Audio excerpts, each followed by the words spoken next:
Saturday, September the 9th, 1967, Gstaad, Switzerland. This is to record a conversation with Mr. U.G. Krishnamurti.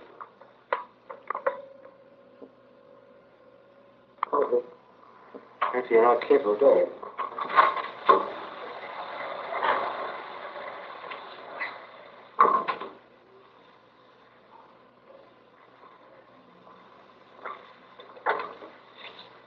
So, Mr. Krishnamurti, you were saying that when this awareness is in effect, you say that that awareness also is aware of the bodily changes. Bodily changes. What's happening inside you?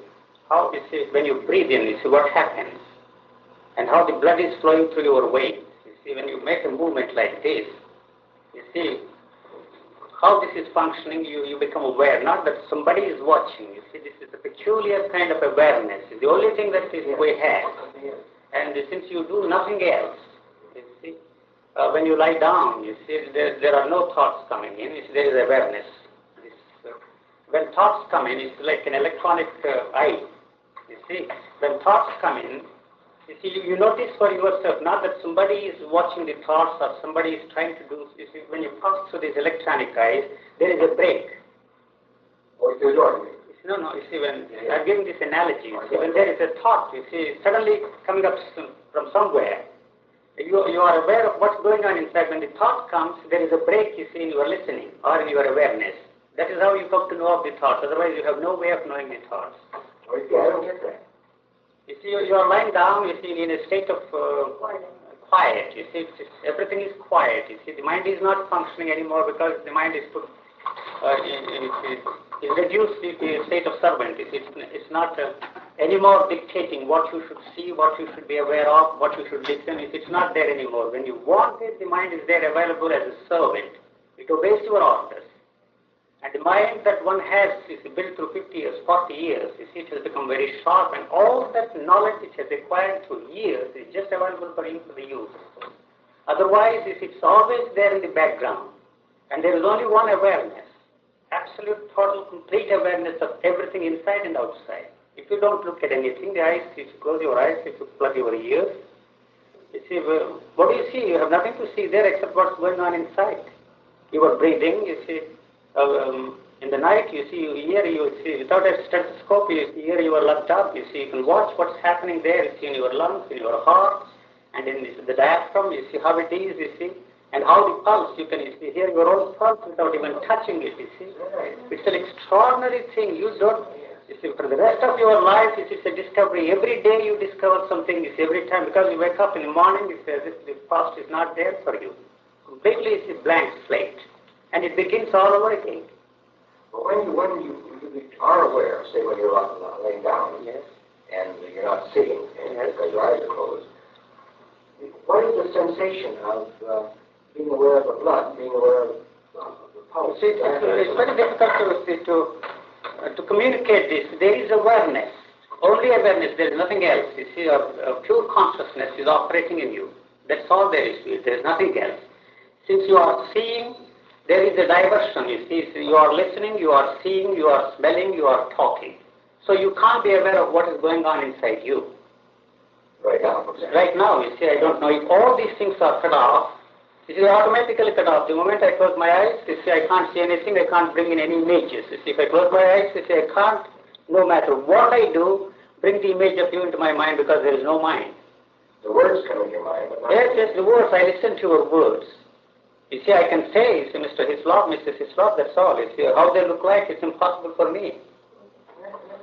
Yes. The words come, but not the images. Not the images. I understand that difference, you know. So you have to live through it, you see, in order to understand. You see, there are only words, no images at all, of any kind.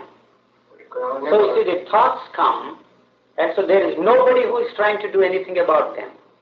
You understand this? The whole business of the observer and the observed is a total nonsense. It's of course, as a means, you see, to get there, they help you. But when once you are there, the whole process is operating in a different way. It's very simple. You see, there is only one awareness. That's all. You are all the time aware of what is going on inside and what is going on outside. And there is nothing else. And since the thoughts have accumulated, you see, through years and years, the old memories are there, you see, they just don't leave you so quick. You see, they suddenly come. Not in images anymore. You see, the thoughts come. When the thoughts come, you see, there is a break in your awareness. I'm looking at you. You see, now there is a total attention. So, you see, no thought can enter, but in spite of my attention, sometimes the thought comes in, and so there is a break, you see.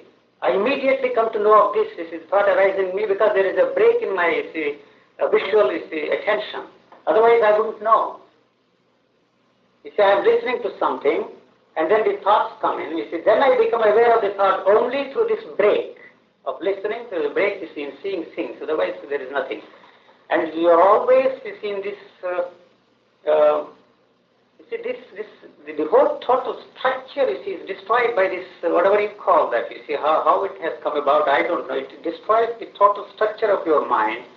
And the mind, which is the master of your mansion, this whole thing, you see, has suddenly become a servant. You see, he's not there. You see, if you don't want to use it, he's there. You see, if you have no use for the mind, your information, your knowledge, your memories, you see, it's not there. You see, I'm looking at you, that's all there is to it. I'm listening, you see, to the voice there. That is all I'm aware of. That is all I'm aware of. That is all the world that I have. You see, whatever I see is the only world that exists for me. If you talk of something else, the war in Vietnam or something else, they are all words. You see, the hungry man, you see, the urgency of the world, there is no such thing at all. If I close my eyes, the world doesn't exist at all. It's very difficult to understand, you see. When we approach, you see, from this point, you see, Krishnamurti always talks of the urgency. Do you feel the urgency? Don't you feel the urgency? By this trick, he wants to push you into that, you see, situation. Urgency. Yes, you see, there is no urgency here to do anything about anything for that matter, else on the war. You see, the only urgency I have is to take in everything that is there around me. And sometimes, you see, this suddenly, you see, why you become so attentive, it's not by your, the beauty of the flower is not because you call it beautiful, but there is something, you see, often by itself, the beauty is there.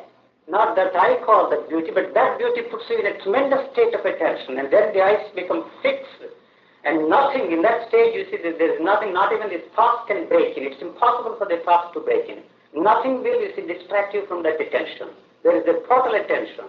When there is something, when somebody is telling you something, like a baby, you listen to that. You see, the story, if you are something, it's because I don't know if it's something new, what you are telling me is how it is done, what the doctor says. You don't have to be an expert, even the peasant talking to you.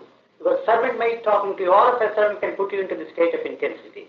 It doesn't have to be, is he a great profound philosopher, or is he your neighbor? Anybody, any child, anything, any flower, that bird can put you into that state of total attention and total listening. You see, that's the only thing that exists for you. Nothing else is there for you. So why this sudden intensity? It's not of your own creation. It is not of your making. You can't do a thing, you see, to put yourself into that state of intensity. All of a sudden, you become so silent. And what happens in that silence is, you see, nobody knows. After that, you see, because it is simple, I know what it actually means. You see, because every nerve you see in your body, every cell in your brain, the total body, she was watching this yesterday. I asked her to look at what happens when there is this total attention. You see how the body vibrates, you know. And you get the feeling that you all of a sudden become a giant. This is not a vision. You see, you can't do anything. You can't, you see, but this happens. When this happens, you see, the whole body, this is pure and simple physical phenomenon. I don't want to attribute any religious or mystical thing to this at all. Why this happens, I don't know. But when this happens, you see, every cell in your body, you see, every part, the whole part, this, everything in this, the physical being becomes so tight, you see, and then there is this kind of a stiffness, you see, and then this tremendous, you see, body shakes like that, you see. It's a tremendous vibration. You see, you can see sometimes, you see. You see, not that you can do it, but this happens, and then after a while, sometimes it lasts for 4 hours, sometimes 5 hours, sometimes 2 hours. You never can tell how long this will go on, and when that is gone, you see, that is bliss, you see, the relaxation. Then what is it that becomes aware of this bliss? It's not the mind. The mind can never catch that bliss at all, because the mind is not there. The mind is your servant. If it's a bicycle, it's a motor car, you can use it or throw it away if it has no use. But it is not damaged. It is sane, it is very intelligent, it is very sharp, all this sharpness that one has, you see, through 50 years, you see, I have sharpened this instrument. The instrument is there just for you see, the perfect instruments if you want to play. If there is a use for it, it is there. If I want to talk, the mind is talking and not something else now. So when I stop it, and there is a full stop immediately. Well, in terms of, you mentioned bliss, for want of a better word, I would take and call it love, is in that state, you see, because it's a thing which cannot be grasped by, there is no mind to, you see, to evaluate or to call it what it is, you see, why it is, so there is that awareness, you see, the awareness, there is only awareness, that awareness, there is sometimes some kind of a, something is aware of something else, you see, you don't know what it is, because you are not aware of your body at all. Yesterday, you see, this thing happened the day before yesterday, but this is what is called perhaps, you see, the samadhi, you see, you go into samadhi. I was lying down, you see, on the bed. Sometimes I wake up in the night, and because there is nothing else to do, because you don't think of anything else there, and so you watch your body. And your body is not there, you are not aware of the thought. Like a baby sometimes like this, you see, on the bed. So this portion touches the bed. So where it touches the bed, you are aware of these spots, you see, not the whole body. You can't become aware of the whole body. And when this happens after a while, you see, all of a sudden I found that there's some kind of a searchlight thrown on this point. You see, when this was some kind of an awareness, not a vision at all, you see. And when this searchlight, you see, on this particular point, you see, on the head, you see, like this. And then when this searchlight is something like that, you see, from the top, you know, in the aerodromes, the searchlight, you see, and then you see this disappeared.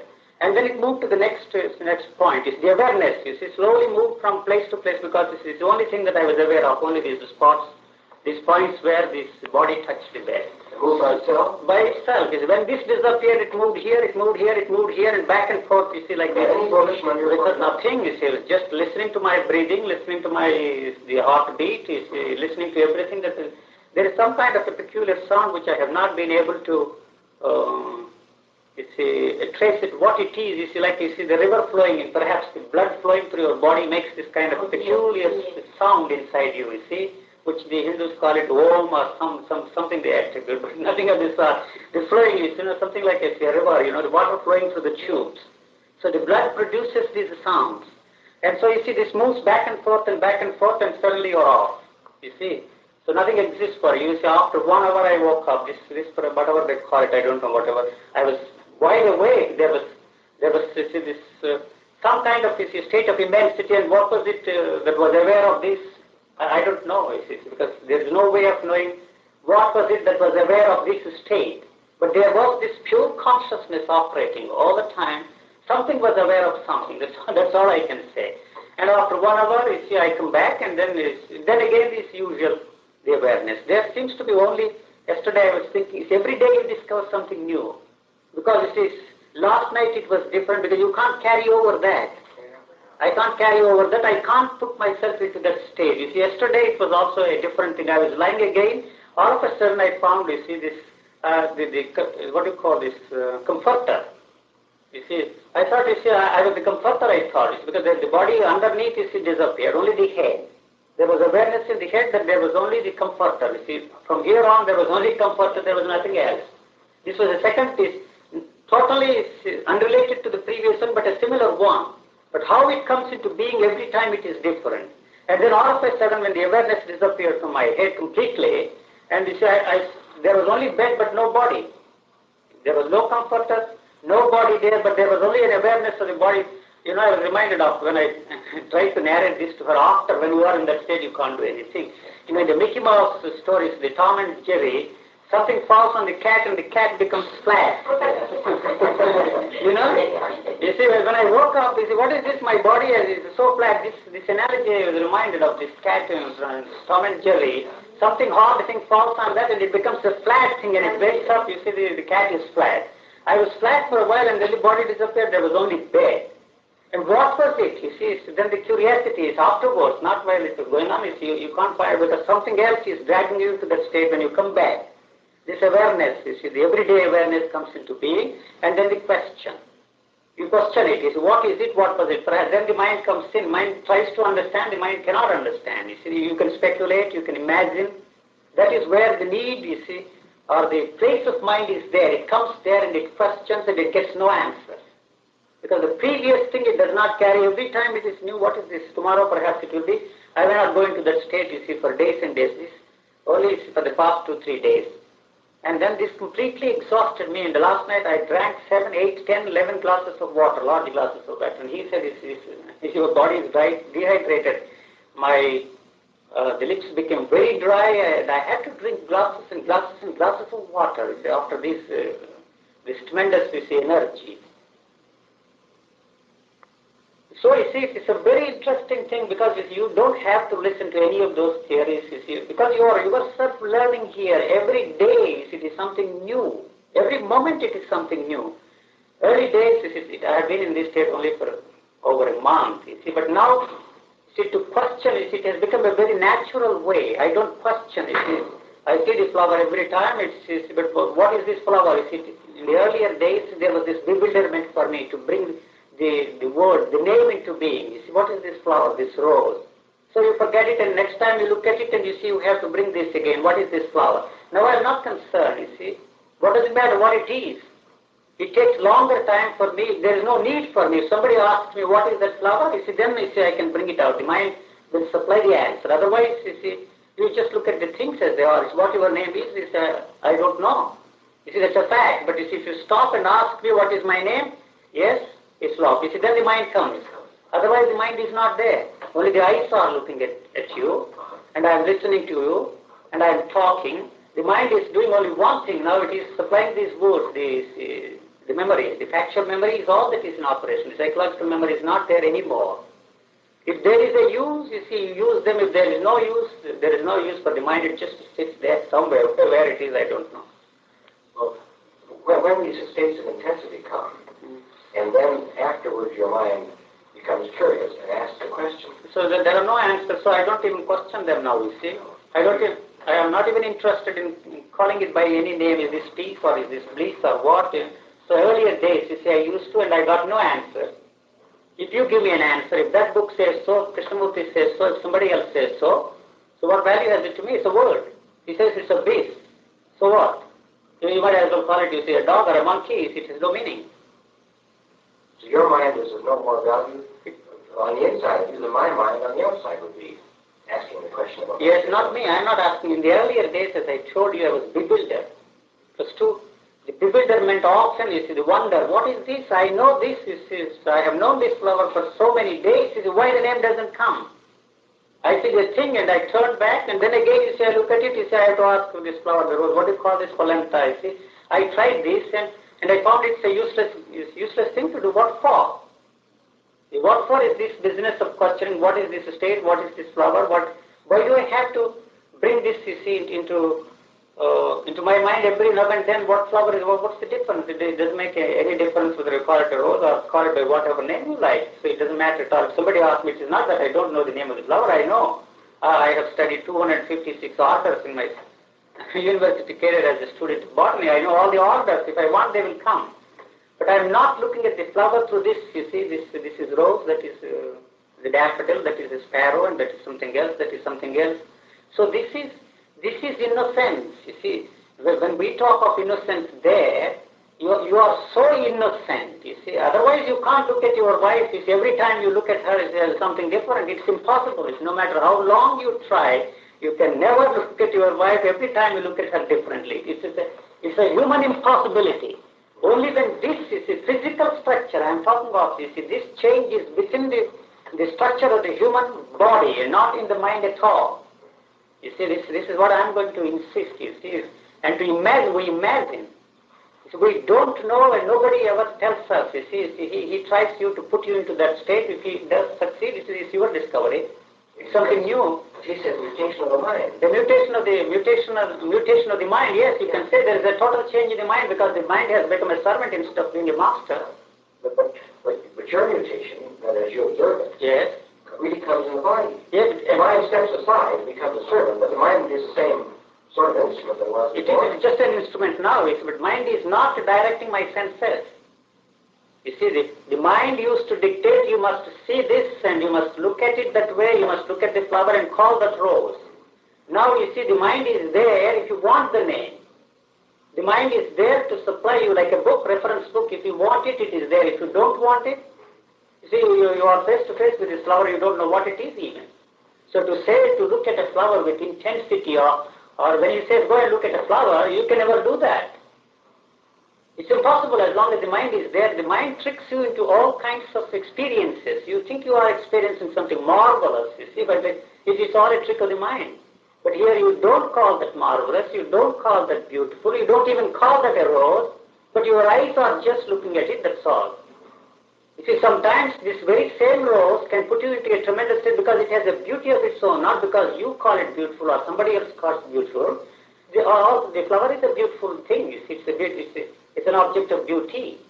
And so that puts you see, it doesn't have to be a flower, you see, the cry of a baby or the smile, you see, or the cow bells, you see. Although you know the cows, every day I see the cows, you see that's enough. You see, the blade of grass is enough, or the nurse's answer is enough. You see, when he was narrating, you see, I have known Krishnamurti for 40 years, I know every bit of his life, you see, every statement he has made, every word in his verbatim report.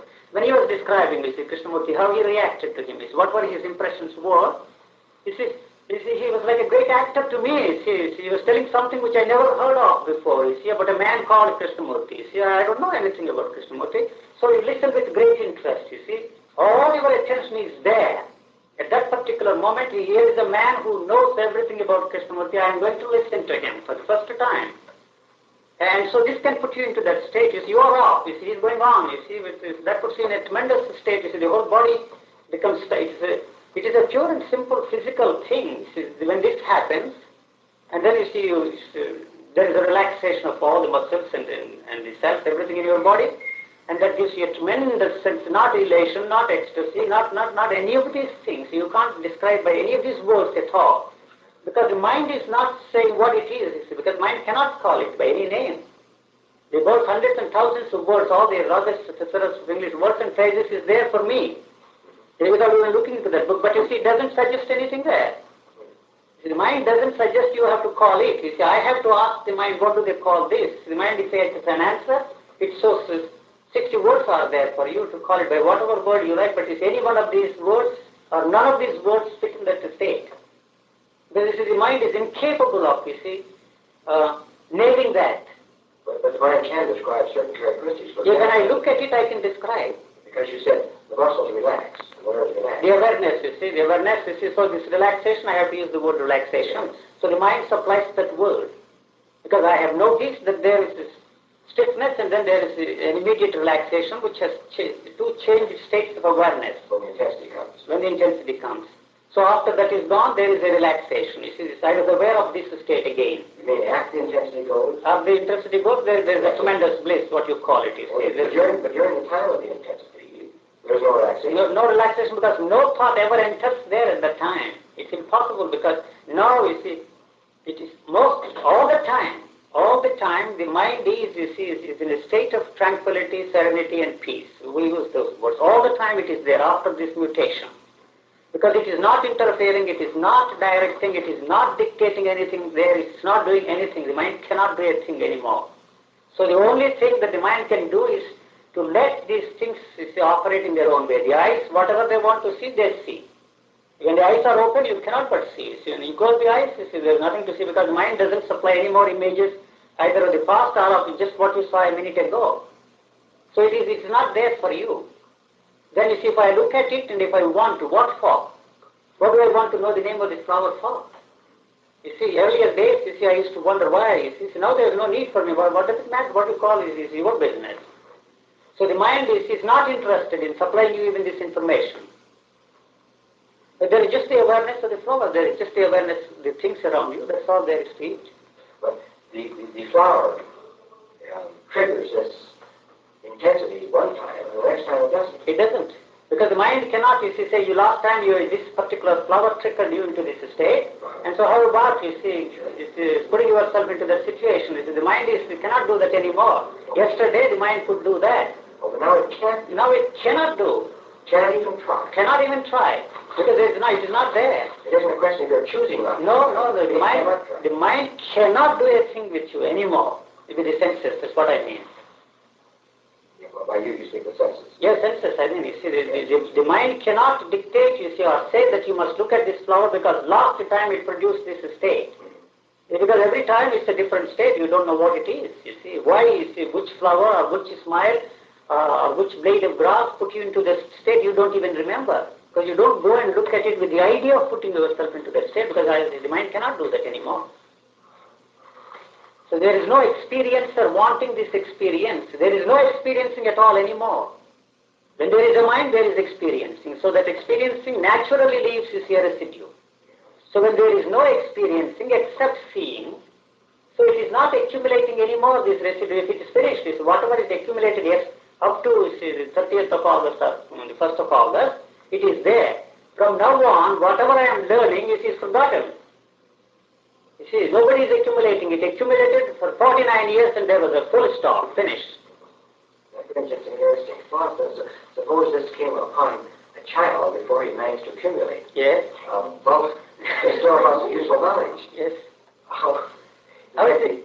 I don't think no, but what does he want all this information for? You see, we have acquired all this information, all this knowledge, all this, you see, with the idea of doing something with them. You see, the more and more, you see, to be somebody, to do something, you see, to become somebody. So that was the drive for this mind, for this individual to acquire all this information. If that is not there, you are learning and forgetting. It is necessary, you see, if you are to be an engineer, these are all, you see, there is no guarantee that such an individual will ever become an engineer. Krishnamurti talks in such marvelous terms, you see, but I don't think that such an individual will ever become an engineer and acquire all this knowledge. You see, I don't think so. I don't think, you see, no, because you are living the life of a live vegetable, that's all. No, you see, that's all. Living, talking, seeing, but there's nothing marvelous about it, but there is everything marvelous about this. You see, being a vegetable, you see. It's a tremendous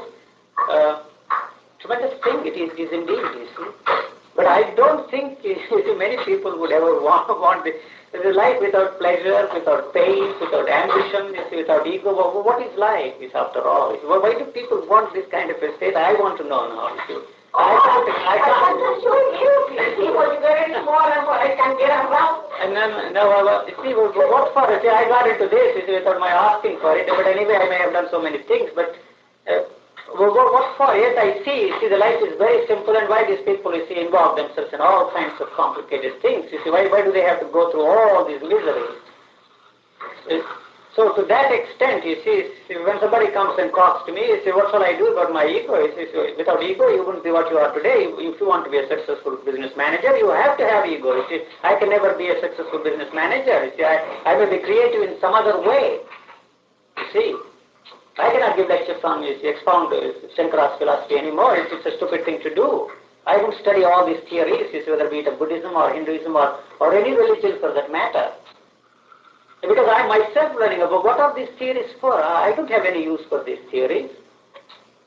If I want to learn a car, I will learn a car. To learn to drive a car, I have to go and learn it. Perhaps I will do it much quicker because, you see, there is no fear. You see, I may not learn it quick. You see, I may run into this, I may run into that. You see, if I don't do it in 2 months, 2 weeks, all these things are not there. Because this total attention is there, I will learn it perhaps in 1 day. You see, I'll be able to drive the car all the way down to Geneva in 1 day perhaps. You see, I don't know. It's because there is a total attention, there is nothing else involved. The fear or wanting to learn it quickly or wanting to do something, if I don't do it, I might run into some kind of an accident. All these things are not there. See, my attention, my awareness is only on how this operates. So you see, the only thing you see that is there for me is how to run this machine. There's nothing else. Maybe I'll do it quicker, much quicker. Let's see, because you said that living this way is much simpler, and you can't see why people so complicate their lives. Yes. But can people do anything about this business of complicating or not complicating their lives? The mind being what it is, you see, it is bound to complicate things. There is nothing else. So the mind... A person might say, well, I would like to accept you describe your life. Yes. But really, there's nothing you can do about that. There's a... Well, how do you bring this state of being into operation? Well, what can we do about it? You see, we all speculate this state. We all imagine this state. You see, in terms of more, I have a peace. If I had what that chap has, I'll be more peaceful. You see, I'll be able to handle these situations without anxiety.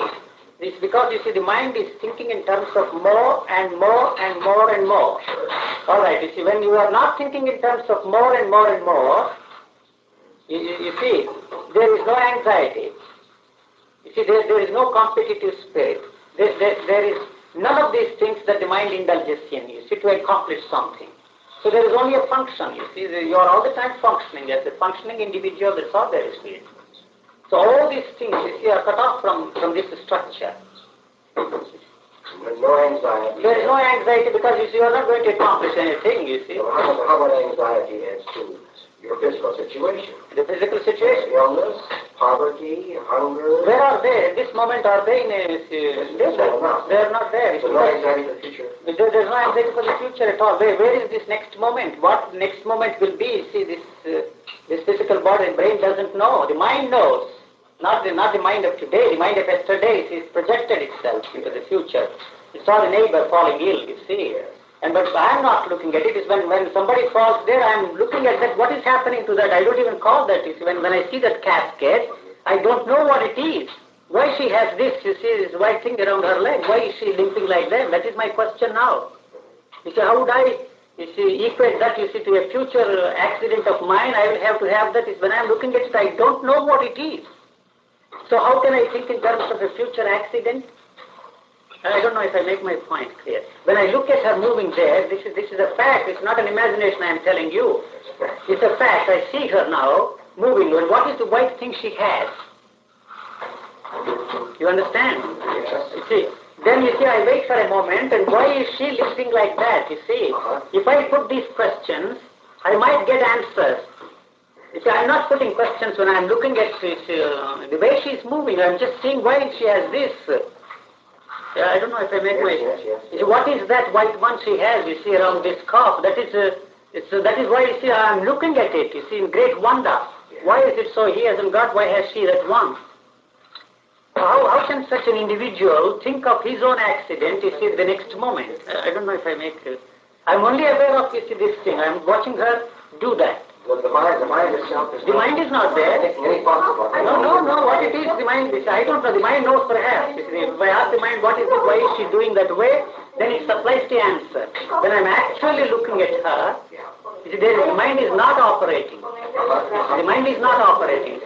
So I wouldn't, you see, relate that, you see, to the accident at all. You wouldn't relate that? I wouldn't relate that accident. If I go out of the room, I say I'm aware of something else. So this is gone. You see, I'm not carrying this image that, you see, this accident happened, and so she has to have this casket. That's why she's limping. So when I go out, I see a flower, and all that I have seen here is gone. And so where are these problems there in my mind? You see, because there is no mind. What will happen to me in my old age? You see, what about the accidents? You see, if your money is gone, you see, if somebody takes away the money, you see, from your bank, if you have no money, what will happen is I am not concerned at all. At this moment, what am I concerned? The only thing, the whole world for me is what I see around me. This is all the world that is there for me. You're not concerned because the instrument of the mind... The instrument of the mind used to do that. is no longer there. No longer operates by itself. By itself. It's only something there to... So all right, if I go and rest myself there in my bed, I'm not thinking of either of the future or of the past. So I was listening to my own loved up, you see, in the heart. So I'm not thinking of the next moment at all. When I wake up, you see, the breakfast time, you see, if she's not there, perhaps I will go down and, you see, I know where the bakery is. If there is bread, you see, there I take it. If there is no bread, you see, I go and get the bread. If the bread is not there, I don't even particularly want bread. Whatever is there, I cook, you see, to satisfy this hunger. Anything. It doesn't matter, even if there is a hamburger there, I would perhaps eat it. You see. As a vegetarian, you see, I never touched it. Now if you give me a hamburger and say that it is a hamburger, I relate that word to the hamburger, since I do not know the taste of the hamburger. Till I put it on my tongue, where is all this idea of vegetarianism? You see, a vegetarian will be very sensitive. All these are not there. They're just like any other thing there for me. So when I put it on my tongue, I realize, you see, that this is the way the hamburger tastes. I swallow it. And then the next moment I see the hamburger, but I don't have the taste on my tongue. So how can I reject that? So I would perhaps take it again. So this makes it impossible. It is not living from moment to moment. It is not a mystical concept at all.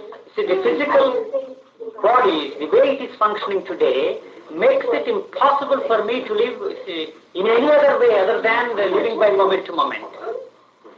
See, I don't know, see. That is the way, that is the only way that this human body without the mind can and will live. It does not know of anything any other way. But this mind that waits in reserve to be called upon like a servant. Yes. Now they both supply factual information about the past, the recognition and so on. Yes. If you required it to, would it also speculate about the future? No. No, it wouldn't. Because it comes only in words, not in ideas. Only in words, you see. You know, you have used all these words before. I'm explaining. I'm talking so much. You see. And so how am I able to talk? You see, this sense is functioning, the vocal parts are functioning. And what is it that is supplying the words? The factual memory is supplying the words. It is not in terms of ideas. There are no ideas anymore. The mind doesn't supply ideas. The mind supplies words. The mind doesn't supply concepts.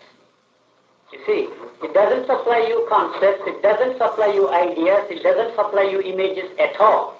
So what the mind is there, that which it has, you see, accumulated, you see, through years, the factual information. That's all it has. What supplied concepts and ideas before? The mind. The psychological mind supplied all these concepts and ideas because we indulge in concepts, the images, you see. We don't know, you see, what actually is the state of the being, you see, of a spiritual teacher. We want, you see, otherwise I would be interested, you see, in listening to Krishnamurti or any spiritual teacher. Whatever he's talking is utter nonsense. To me it's absurd, you see, they're all words and words to me because I would never listen to Krishnamurti or anybody for that matter. Not that, you see, if I happen to be there in the tent tomorrow, he's talking something, they are all words. You see, because they're all just pure and simple words, verbiage. What he's talking, I don't know. What's happened to that part of the mind? It suddenly disappeared along. It's just disappeared. So, you see, I'm sorry. So there is no idea of my comparing. He may have more than I have. So that idea is not there for me. Whether he has anything or not, you see, whether he has more or less than me, whether that teacher is more than this man, all these comparisons, you see, they are not there for me, so I really don't know what he's talking. They are all words, they are all abstractions he's throwing at the people.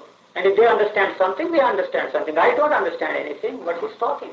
Well, this mind, the psychological mind that used to deal yes. in concepts and ideas, yes. when did that disappear? Along with these changes, the bodily changes, you see, slowly or no, immediately one stroke finished.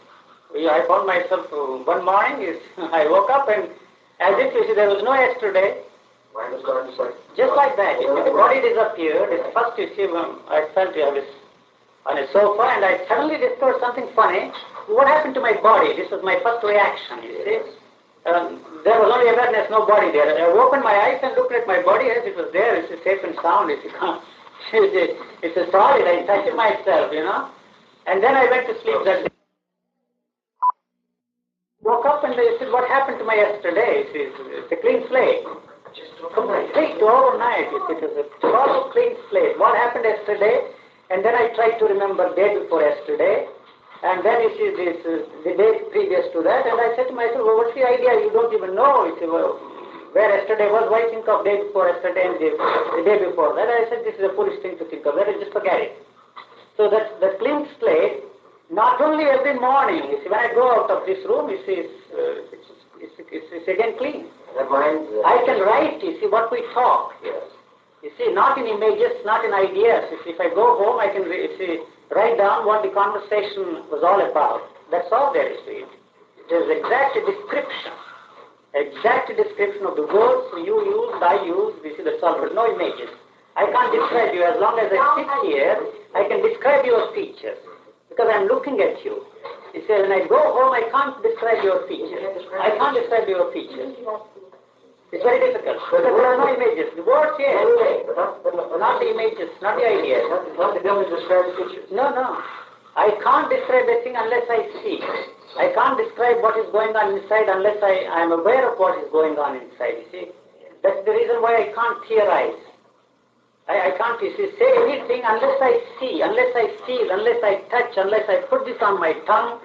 I don't know what this looks like. Orange juice or looks like apple juice. I know that's all. It may be something else, you see, because I have seen something like this, but till I put it on my tongue, how an orange juice tastes like, you see, I don't know. You see, when I put it and swallow the first sip again, you see, the process starts all over again. So this looks silly and sounds silly, but that makes it impossible for you to live in any other way other than living from moment to moment. You see, this is moment to moment, moment to moment. I drink it because the body needs it. If I don't take another sip, this is all right, forget it. Has there been any intimation that the mind which has appeared might come back? Has it ever showed itself at all? No, except in thoughts coming. You see, they don't die so quickly. The old memories die very hard. Yeah. Very hard. You see, so it takes perhaps, they come in very quick succession, you see, because this awareness is disturbed by these thoughts. So when you become aware of the thought, then you become aware of the thought. You see, when you become aware of the thought, you see, it's gone already. You see, so there is no thinker who is trying to do something about the thought. You see, he is not doing, there is nobody paying any attention to this intruder. So after a while, perhaps this intrusion completely stops. You see, now the gaps are becoming wider and wider and wider and wider. You see, the thoughts never come, you see, but most of the time it is if somebody asks me some question, there is an answer. If nobody asks any question, there is no answer. She has to walk with me all the way from here with this the silent moving corpse. The eyes set, you see, that's all. If she asks a question, there is an immediate answer. If she wants something to know about the future, there is no answer at all. You see, or about the past, there is no answer. What we talk, you see, with his lots, if she asks, I will narrate, you see, without any feeling, as you call it, like a machine. You see, tape recorder repeats it. What images is whatever you describe, it is there. You see, like a tape recorder, it repeats. You see, there are no images. I can't communicate any images with any feeling. You see, I can't tell you something about, you see, what that flower produced, you see, inside me.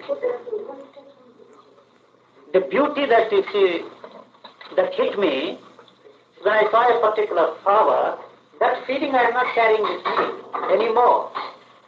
So I can say it's a rose, it's a beautiful rose. The beautiful rose is not as a concept, but just a word. If you want me to say, if you don't want to say it's a beautiful rose, how many times do you want me to say this rose, rose, rose? I have to repeat it.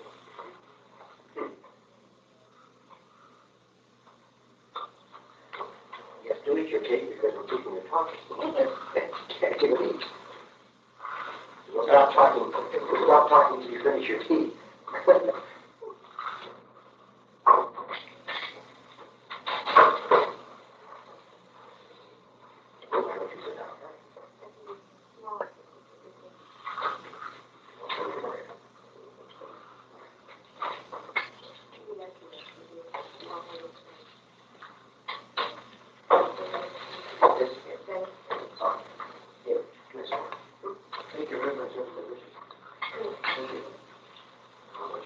Now I'm saying everything is finished.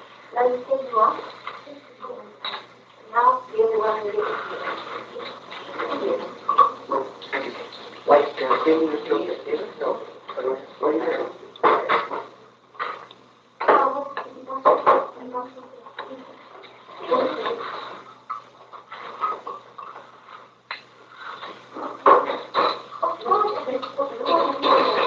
Maybe you can switch off for a few minutes and we just take off. Oh, you're taping like this. So why should I eat for that matter?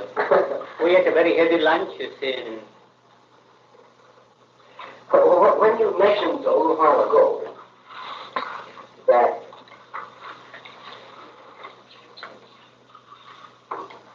the lives of people around you seem to be complex and complicated.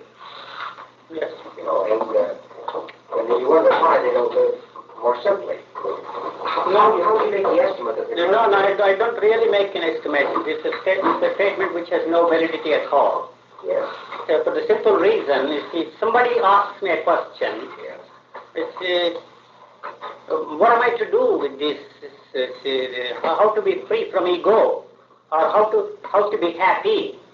If somebody asks me, then you see, and why do they ask this question at all? You see, why do people ask this question at all? I never put that question to myself at all. And why does he ask me this question? You see, how to be happy? Why I am not happy? If you ask me a question, are you happy? I would say, I don't know. What do you mean by happy? What is happiness? See, it's not a tricky answer, but it's a factual answer. Because I never think in terms of, you see, happiness or unhappy, because you see, they are all feelings. You see, you become aware of a feeling, the feeling of a sex. You see, yesterday, you see, some other day, you see, the feeling that the flower produces in you. The feeling that you see a lame woman walking there on the street produces a peculiar kind of feeling in you. All these feelings are exactly of the same nature. There is absolutely no difference at all. So they are all feelings in you, one after the other, one after the other, one after the other coming there. Into you see, here you feel it. You see, but since you do not know that this feeling has come into being as a result of, you see, this or that or the other, I don't know. You don't connect. I don't know what these feelings are. But you know the result. I am aware, you see, that, you see, something in me has produced this feeling. And the beauty of the flower, you see, the smiling face, you see, or something else, you see, has produced in me, I forget it, that's all. But it is not because of that, I don't relate this feeling because of that, you see. It is not the flower that has produced the feeling in me, I don't relate these two things together. Because this feeling is exactly the same. When I turn, you see, to the other thing, you see a lame woman walking down with the crutches, see, that is also producing me a feeling. I don't call it sympathy. Perhaps people call it out of sympathy, you have a feeling. Oh, that woman is the poor woman walking on stretchers, you see, this crutches. So, but you see, that is one feeling, this is another feeling, this is another feeling, and somebody irritates me, you see, but let us say, in the breakfast, you see, every day.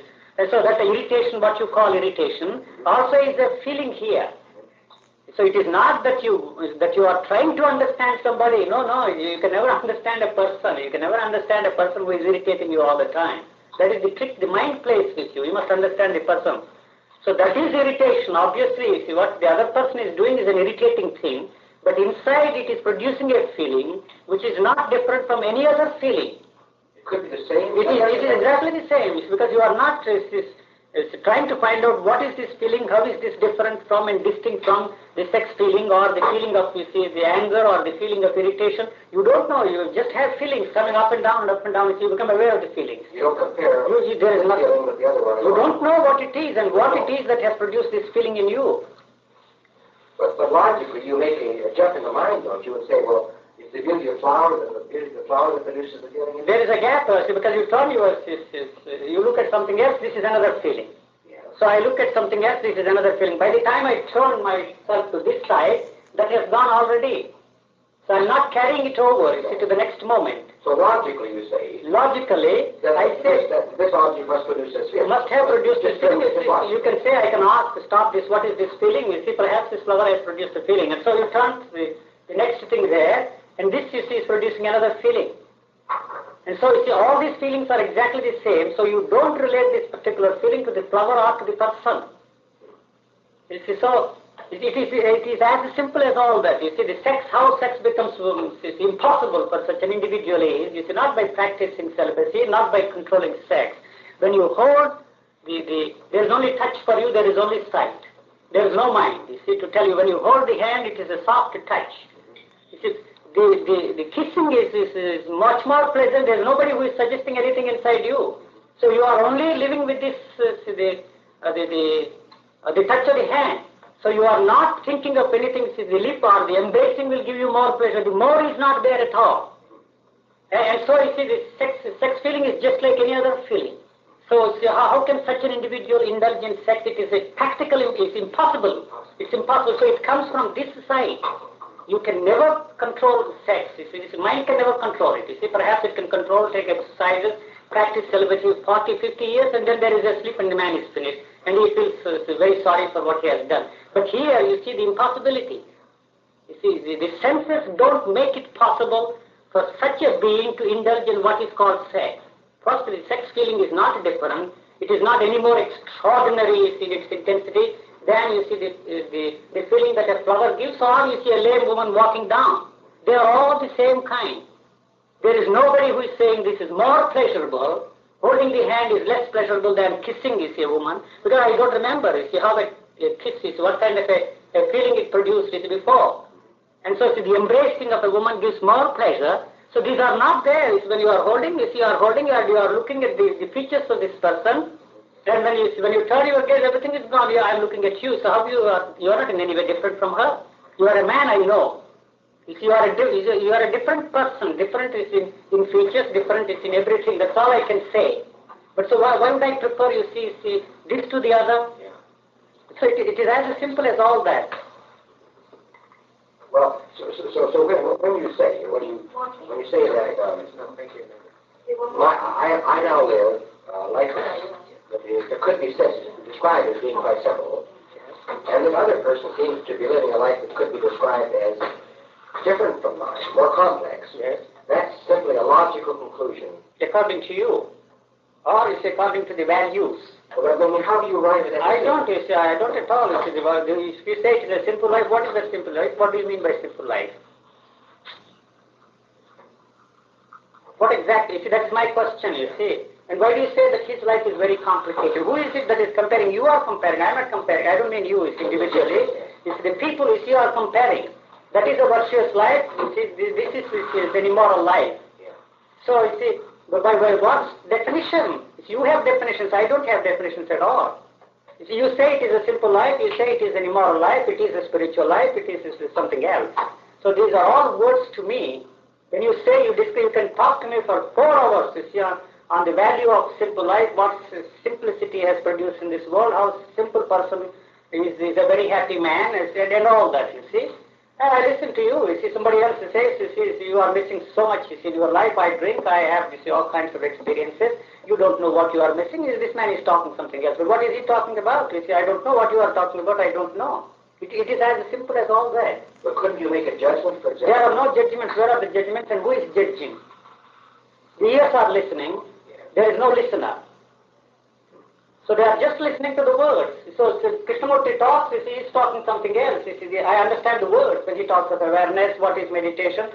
He goes on for half an hour. You see, well, why this chap talks half an hour on meditation? And why are these people all discussing? You wander there and you look and listen to this. That's all you can do there. If I go and sit there, you see, they are discussing what is meditation.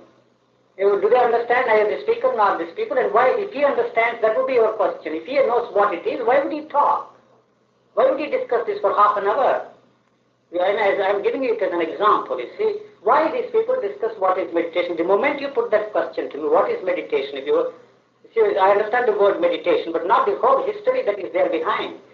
You see, as a conceptual thinking, you see, what it means, all that is not there in me, although I studied it for years and years and gave lectures, hundreds of lectures on this meditation, but nothing of it is there in me. What is meditation? So I stop, because I have no answer to give. The memory repeats that. What is meditation? What is meditation? What is meditation? That's all. If I knew the dictionary meaning or how it is different from contemplation, perhaps I go one step further and there it stops again. So I'm already in a state of meditation. Already, the moment you put that question, why does this chap ask this question? Why is he concerned about meditation at all? That is my question inside. It's the next question. So if he were in my state of being, would he put this question to himself? He wouldn't put this question to himself. So naturally, if I'm in a mood to explain to me, if he says, I can't give you any answer, sir. There is a chapel there, Wayside Chapel there. Go, he talks on meditation for hours and hours. There is another man called Krishnamurti who is giving their talks. You go there. I'm sorry, I can't give you. Or if you are really interested, you see, this is still my basic difficulty. I don't know how I would deal with such questions. At the moment, I feel that I will be silent. You see, I'm going to be silent, not talk. Conversation, yes, with a few friends, but talking, giving discourses, I completely rule out for the time being. Because I neither feel the need to enlighten the whole world. What is this enlightenment? What is this illumination people are talking about? Why discuss it? If you are really interested, in finding it out, so my next concern is to put you into my state of being. Since I myself don't know how I stumbled into this, I have to, develop some kind of a technique. Some kind of a trick, to trick you into this state. That's all I can do. To trick you, into the not. I don't know what the Hindu scriptures talk of, what these hundreds and thousands of religious spiritual teachers are talking of, or even what Krishnamurti is. Although I have heard him for 40 years, I really don't know. I can't say anything about it. If you talk something about Krishnamurti, I would say you have to push the chap out of your mind. It's because he's not going to help you at all, because he's a barrier to you, I would say. Do you see that he's a barrier to you? So you have to free yourself from him also, as he's telling you, to free yourself from every other concept of meditation. See, here's another idea of meditation. As far as you are concerned, it is just an idea, another idea. In addition to all the other ideas you have accumulated, you have added one more idea. And so why do you want to stick to this idea? If you want to come here, I'm giving it as an example. I can't help you. If you go and listen for another 40 years, perhaps you will understand something. I really don't know. See, I don't know how to put you into that state of being. If you were in my state of being, you wouldn't ask any of these questions at all. I don't ask these questions at all. What is reincarnation? Is there any such thing as reincarnation? Because I know the next moment, if I die this moment, I am reborn again. So how am I concerned about what will happen to me? When I actually die, I know at this moment what death means. I have experience, not somebody else has experience, because this passes away and the new moment is a rebirth. This is gone. There is nothing there to think of beyond this particular moment. And so why would this individual be concerned about reincarnation? What will happen after the death? Why are these people concerned about this? What will happen after the death? These are the questions for individuals who do not live this way from moment to moment. You see? I see. The idea comes in, otherwise you can't get. Yeah. You see? So why is he concerned about reincarnation at all? Why is he concerned about reincarnation? So this is my question. I will ask you the same question. Well, what do you mean by meditation? What is meditation? You tell me what it is. I will listen to you like anybody else in the world, because I don't know. It doesn't matter whom you are quoting and what you are saying. It is as profound, as silly as anybody else's statement to me, because I don't know. I will listen. I forget about it. Next time when you ask me a question, we are back again. So you can't educate me that way. I learn at this particular moment all about meditation from you. And then the next moment, you come and ask me the same question, you will have to tell me all over again the same thing. Because I haven't learned anything actually as an experience to carry it over, next time to meet your question and answer your question in any meaningful way. So I can't, next moment you come and we are back again in the same. You ask me the question, what is meditation? I don't know, you tell me, I listen. So next time after 2 days you come and you ask me the same question, I am in the same position, because I haven't learned anything from this discourse, if you are on meditation for 1.5 hours by you. As long as you are talking, I am listening to these words. So nobody is recording. I can repeat what you have said tomorrow when you meet. This is what we discussed, you told me. I haven't learned anything, and so you have to tell me again. I am such a damn fool, such an ignorant chap. You have to tell him everything. He will learn with great interest, at this particular moment, all about meditation from you. So nobody is recording. I can repeat what you have said tomorrow when you meet. This is what we discussed, you told me. I haven't learned anything, and so you have to tell me again. I am such a damn fool, such an ignorant chap. You have to tell him everything. He will learn with great interest, at this particular moment, all about meditation from you, without saying anything about what is meditation from my side. And so in this process, perhaps, of your talking, maybe these are words. He's throwing words at me, he's throwing abstractions at me. Through these abstractions, he's not going to understand what is meditation, or this is the actual state of my being. You can guess, you can imagine, you can speculate, you can do anything except to know what exactly is this state. It's not possible unless you live through. But how do you live through? This prevents you. All the ideas you have, this is to, no matter to whom you are listening. And that man is saying that what he's talking is preventing you to understand this state of being. Actually, because you have an idea. You have an idea that this man has something which I don't have. This idea is forces you to listen.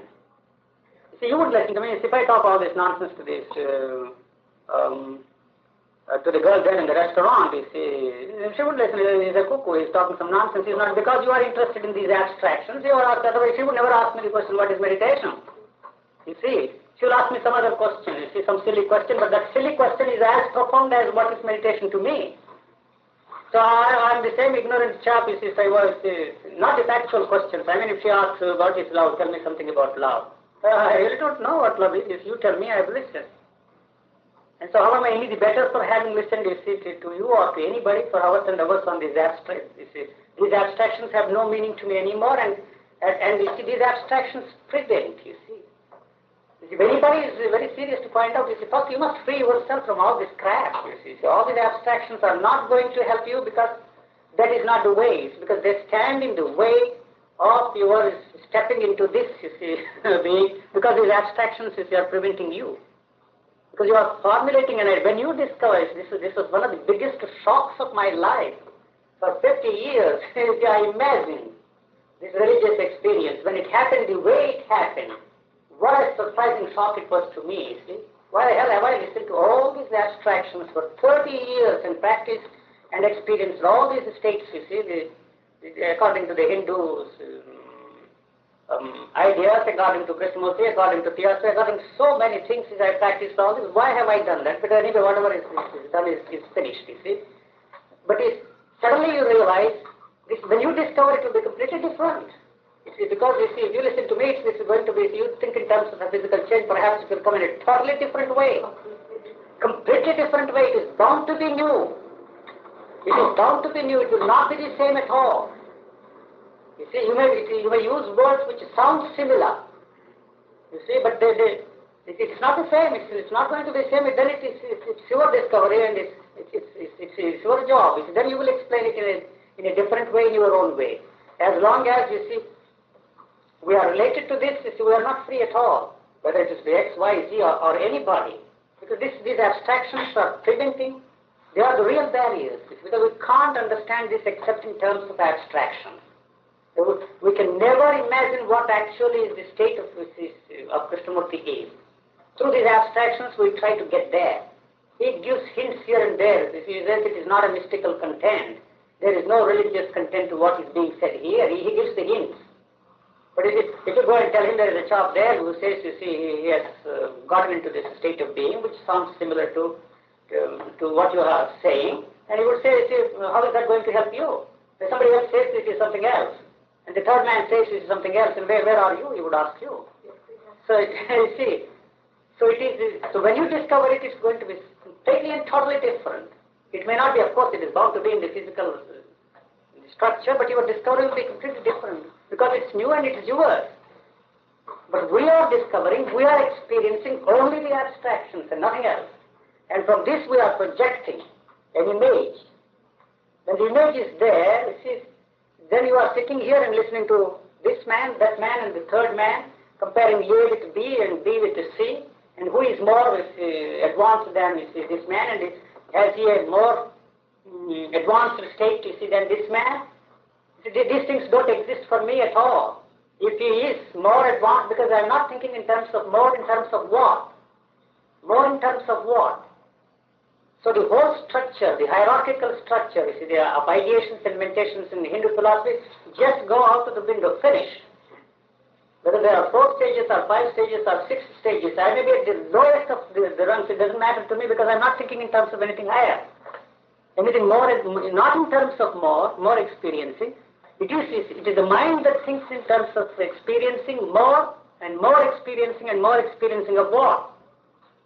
So that is the reason why, you see, the mind is caught up in all this. You see, comparing one with teacher with the other, and who has actually transgressed this, it is a silly thing to do. Actually, it is a silly thing to compare one teacher with the other teacher because the mind cannot help doing that. I am listening to all these things. As you said the other day, if I compared myself to the holiest of saints, what have I done? So I cannot compare myself.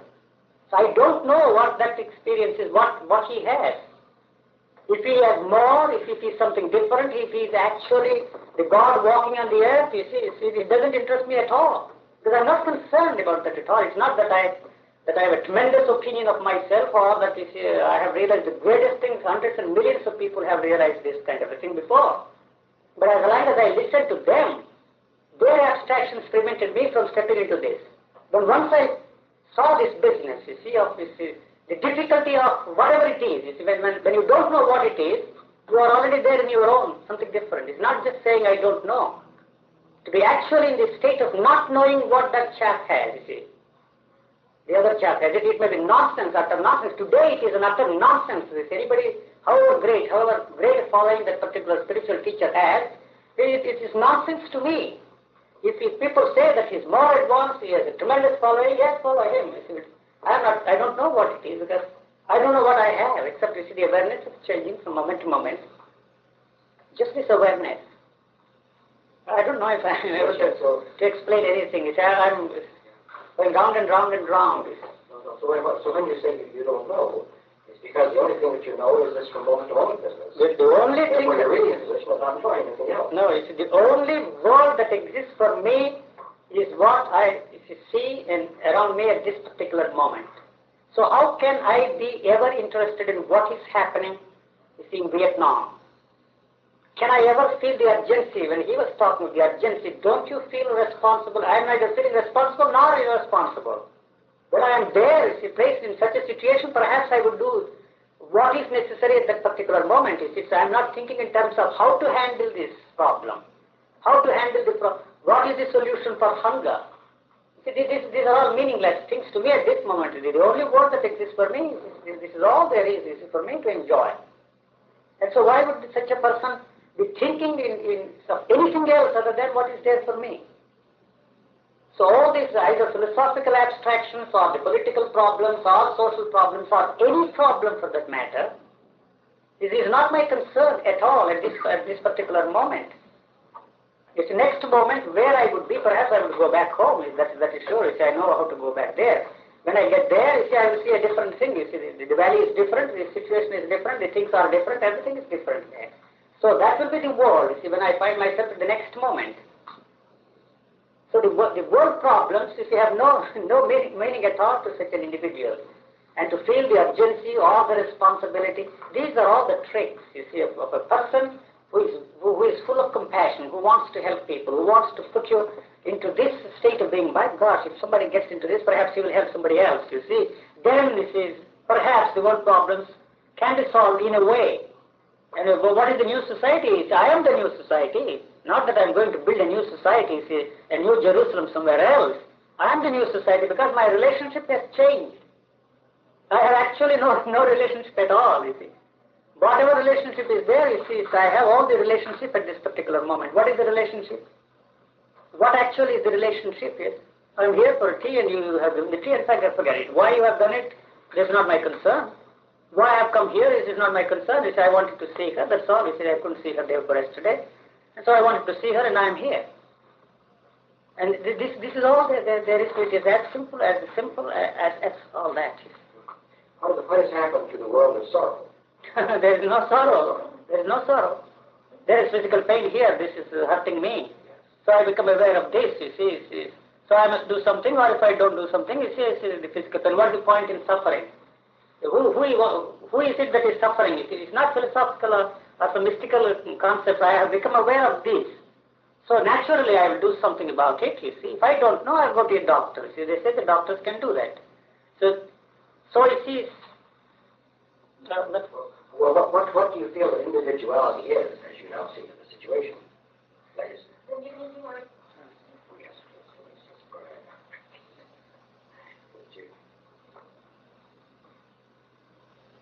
Please.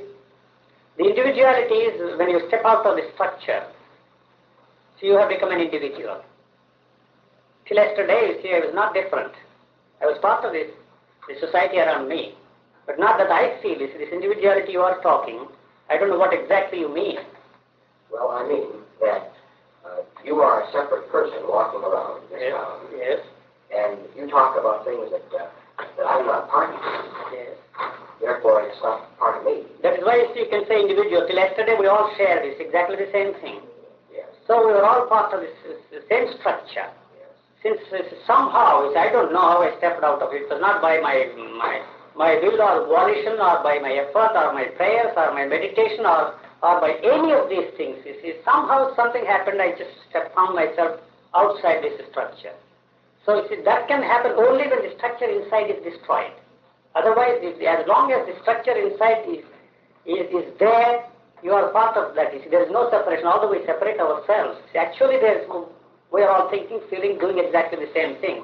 So since this structure doesn't exist anymore inside me, you can say that you see, I am an individual. It's because that's all you can say. But I won't say that I am an individual separate from anybody or superior to or anybody or nothing. You see, you couldn't say what is that individual. what is that individual? I am explaining. Maybe this is perhaps what you mean. You see, this is perhaps what you mean. I really don't know. So what exactly do you mean? What is your self-consciousness now? There is only one consciousness. There is no self there. As long as the self is there, the self is a bore. It's a boredom. Now there is no such thing as a boredom. So you don't fill in this with anything. The cup is full. When once it empties itself, you see, it becomes full. This may sound strange. There is a fullness inside you, and so there is no attempt on the part of the mind to fill in this cup with anything, because whatever gets in there, it is automatically thrown out, purified and thrown out. It becomes part of the fullness. So the thoughts come. You see, the thoughts are neither pure nor impure. The thoughts are thoughts. You see, because you don't say that this is a sex. This is a sex thought. You don't say that this is a beautiful thought. You don't say that this is a spiritual thought. You see, they just come and go, like you see the passengers in the station, all kinds of hues, colors. They come through every time they pass this door at the airport station, the electronic eye, it opens and it goes out and finishes, it closes again. So you know that the thought is there because you see your awareness is disturbed. I am looking at you now, I am talking. So now no thought can enter anymore. If I stop there, perhaps you see there is a possibility of some thought entering. Then you see this attention is disturbed by this.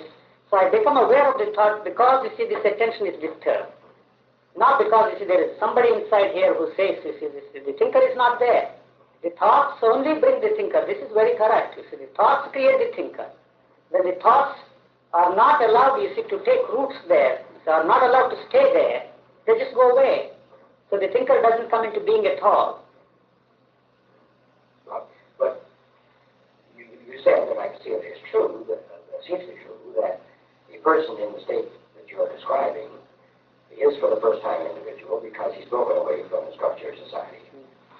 But you can't. But how do I know that? You see, that's your next question. How do I know that? You see that I have broken away, but you see, I have become, you see, part of this in a different way. I'm really and totally related with the structure. Then I was not related with the structure at all because I created these frontiers. You see, now there are no frontiers at all. You see, so in a way, you see, I have actually become part of the structure. I don't know, it may sound very paradoxical. Because everything is important to me, you see. Everything I see, not this particular thing, not this particular idea, not this particular individual. You see, there is no particular relationship, you see. So all relationships are the same. Not that somebody says that all the relationships are the same. Since there is no relationship at all, no particular individual relationship at all, so all relationships are the same. You see, what is relationship?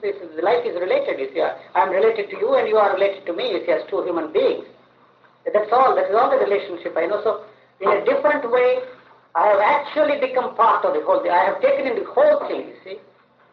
The stepping out and stepping in, you see, is almost at the same time. So by becoming an individual, you have become part of the whole. You see, yesterday, you see, by creating this particular small circle around me, I put barriers. And the mind tried, you see, to get over break these barriers and become one. There is no question of becoming one with anything. I am already one with everything around me. It's not that you are trying to become one. There is the unity of life is a facility. The mind talks and thinks in terms of becoming one with this. You have to unite with some life there. So when there is a movement there, you see, of the moment of life there is a movement here at the same time.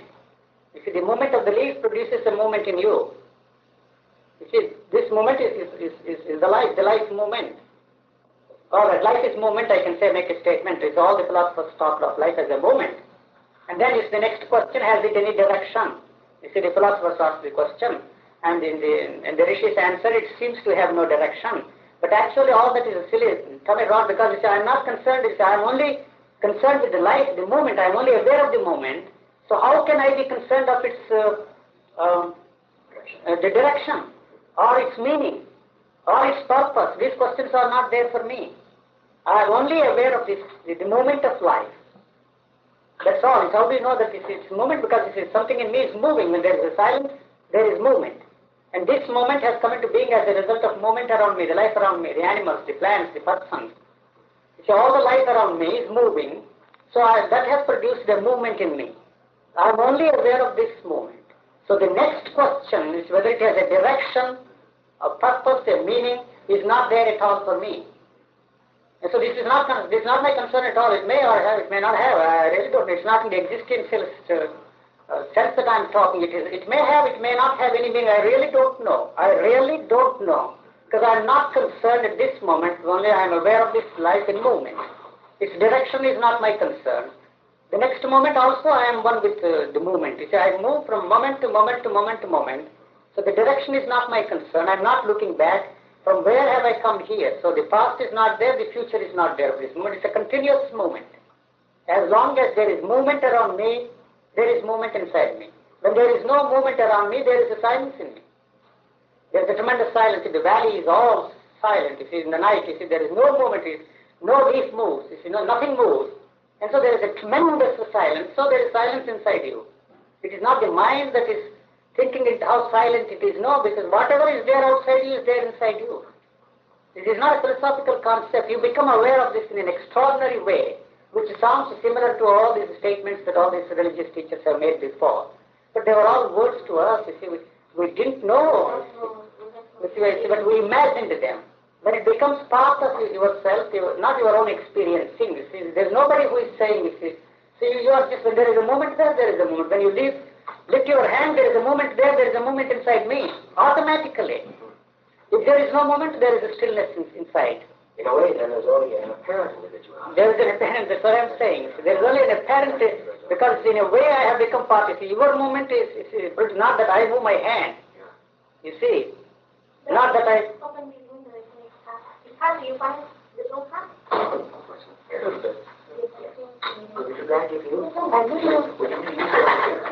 What's your time? You said go to hospital. No, you don't have. You should go out of that. You should hear. We have to be there at 5. I need to see Dr. Clark. We shall play time. I'll play this time. Play 4 o'clock. I don't know, I've talked quite a lot, but if it makes any sense. No, I have some questions to ask you too. Yes, sir. Now, you mentioned, when we were discussing last time, you may remember, though, mind you, Yes. that you said that when you come, No, thank you. that when you come to that point, it's as though you were at a precipice and there were a peak at the other side. And you can't jump over the precipice to find yourself at the peak. But then you are there. So, well, what did you mean there? I didn't understand that neither did Matt. I think I described, you see, you asked me how I got into this state, whatever this state is. Yes. Maybe we should go back one question first then. Could you describe again, if you can remember it, or as you remember it, exactly the incident or the words or the situation? What was that situation? What were those words that seemed to trigger this business in the head? I think this is... You were talking one of those facial talks. Yes, I think it is fading out, but anyway, yeah, I will try to recall. Oh yes.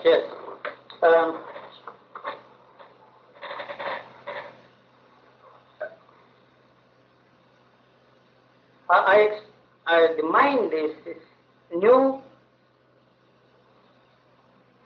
This is the experience. You see, the mind. I don't know how to put it. It has said it. Yes, I think you see.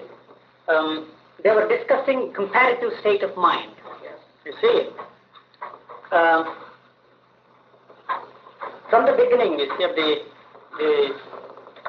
educational gathering, Now I remember it. You see, my mind was, the moment I go and take my seat there, see, and the speaker would begin, you see, whatever the subject was, you see, it didn't matter to me at all. He was talking something, you were asking questions, somebody else was asking some questions. There was the awareness, you see, of the tent, you see, the whole debate, this is not towards the end, you see, even before he developed the subject, no matter what the subject was, you see, I always stepped into that state of complete awareness, you see, and then that awareness, there was a silence, you see, and so you see, I was silent, I was listening, you see, I didn't bother about what that man was saying or what questions he was listening, you see, the subject matter didn't interest me at all, you see, I just listened, I was there, I couldn't help it, you see, I happened to be there. And then one day, see, first two talks, he discussed about the school idea didn't interest me at all. See, my reaction to the whole school business is, if anybody who has understood the significance of what he has been talking, assuming for a moment that one person has understood it, you see, he would start a school of his own. He wouldn't call it, you see, a Krishnamurti school. It's run on Krishnamurti's lines. It's an absurd thing to start a school on Krishnamurti's lines. That was my reaction. There was a reaction at that time. Today there is no reaction. You see, you can start any school in anybody's name. You see, that doesn't interest me. Krishnamurti school or Catholic school or Ramakrishna school or Theosophical school, there are hundreds of schools. So that was my reaction. So the idea of starting a school on Krishnamurti's lines did not interest me at all. So I was not interested when he was talking of starting a school there. If I understood this, the significance of it all, I would perhaps start a school of my own, and I wouldn't call it Krishnamurti school, you see. And also the idea of using the boys as a mirror, instead of this man who is discussing these problems with tremendous clarity, I have to use this little boy of 7 years old.